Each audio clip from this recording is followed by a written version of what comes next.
In 2020, the world was a strange place. But fortunately for many of us, a virtual tropical island getaway was able to help us make sense of it all. I'm Mark from Digital Dissection. I've been debt-free from Tom Nook for several years, and today's retrospective revisits Animal Crossing: New Horizons. Before we check out the market price for turnips, be sure to subscribe and click the bell to be notified of new videos and more pop culture content on this channel, where we're always dissecting. 2020 was a harrowing year for the entire world.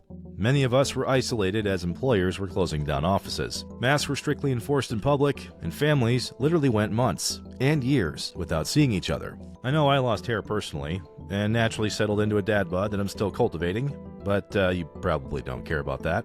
The point is, the impact of COVID-19 was felt by everyone. And as we struggled to understand how to live in this new paradigm, one thing seemingly united us across the world, which would be video games. Consumer spending doubled by most industry estimates as a bare minimum in COVID's earliest days. And that includes both physical and digital media, with digital media being on a steady incline ever since. Now, personally, during this window, I had just started a brand new job. I had a child on the way, and I had just been sent home to work fully remote. While I was working from home, I consistently had Twitch and gaming streamers on in the background, and one trend was building that was very hard for me to ignore. And on March 20th, 2020, this game would slowly but surely take over almost every channel and YouTube video that I was consuming. And that would be the world of Animal Crossing: New Horizons. Now, if you were like me in 2020, outside of having a thinning hairline, I had seen small bits and pieces of the Animal Crossing property in my video game career. I had occasionally witnessed its characters and a few of their unique designs, but I had no clue what the memes about Tom Nook ever meant, or why the concept created by Katsuya Eguchi and Hisashi Nogami would even appeal to me. I mean, after all, I was not gaming a lot during this time, but I was still playing Assassin's Creed and Borderlands off and on, so I was mostly assassinating and pew-pewing things to death, which was a little less wholesome when it comes to a gaming experience. The truth was, I was spending egregious amounts of time in my basement, both between my job and recording the podcast that you might not have listened to on this channel. Like many of us, early COVID was a very confusing period, and frankly, one of the most imbalanced world events I'd ever witnessed. Oddly enough, it was Animal Crossing that actually helped me cut through the anxiety, and seeing daily streams about it provided a distraction from the very serious and ever-confusing world outside. After a few weeks of seeing my favorite channels adoring it, I finally broke down, as I didn't even own a Nintendo Switch, and the ocean sounds and calming social simulator couldn't be replicated by any console I owned at the time. Now, to get inside the mind of how I behave when I purchase a new gaming console, I have a habit of hyperventilating when purchasing a new one. So I actually decided to go down to my local Target and buy the last available Switch Lite that they had on the shelf. Needless to say, I almost experienced hypoxia on my drive home. My excitement was real, however, as I finally got to experience the global phenomena for the first time. The unfamiliar calming music of Animal Crossing's start menu, building a new home, and meeting raccoon dogs who were more than happy to sink me into deep financial trouble. What a time to be alive.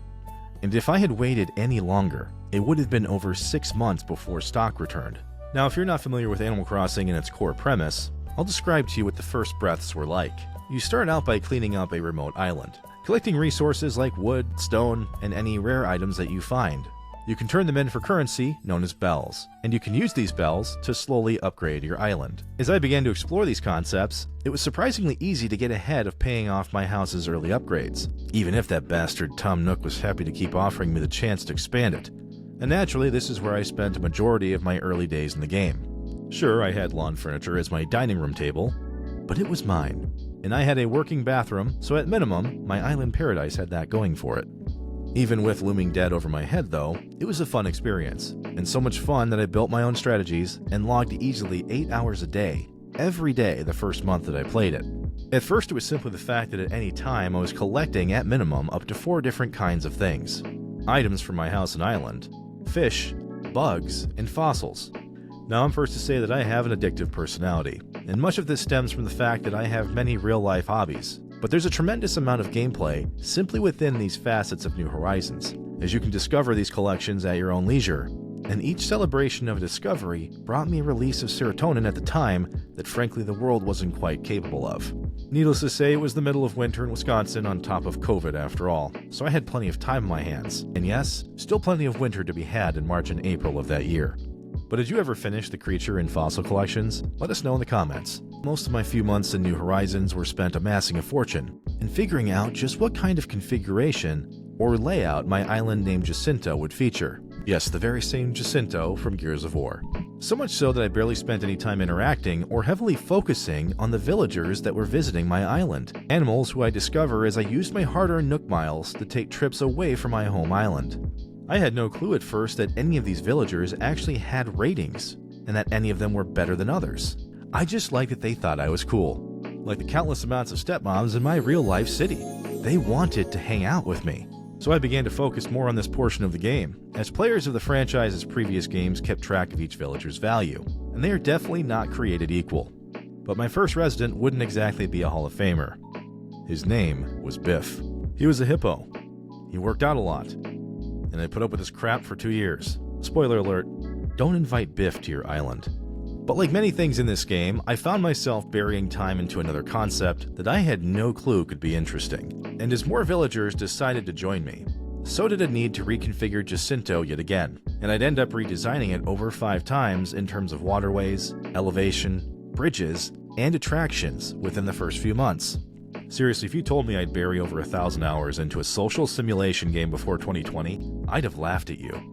Guffaw even. By design though, Animal Crossing as a franchise just keeps finding ways to surprise you. And unless you're a completionist who might border on obsession like the guy creating these videos, well, this immersive process can go on for quite a long period of time. Part of that reason is because while many games rely on DLCs post-launch to engage players, New Horizons featured 12 free updates in its first year. And while it still did have a paid DLC offering, you can feel like you paid for a full game without purchasing any of them. Later features were added on like swimming and ocean diving fall into this arena, adding another collection to focus on, and so many more ocean puns.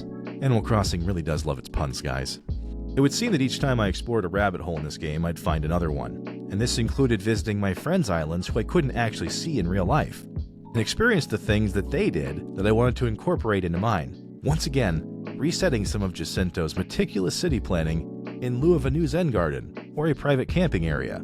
For those of you who have listened to this entire series though, you might have noticed that burnout is a common thread with me, and such is the case yet again with another great game. After all, New Horizons and the concept of social simulators can continue onward forever, and mostly because there's not really an endgame, but endless items to craft and customize, and thousands of items to use as decor, and giving your personal island getaway the love it deserves.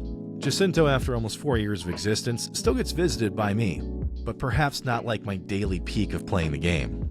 But when I do go back to visit, I return to a part of me that managed to find inner peace during one of the most challenging points I'd ever experienced in my life.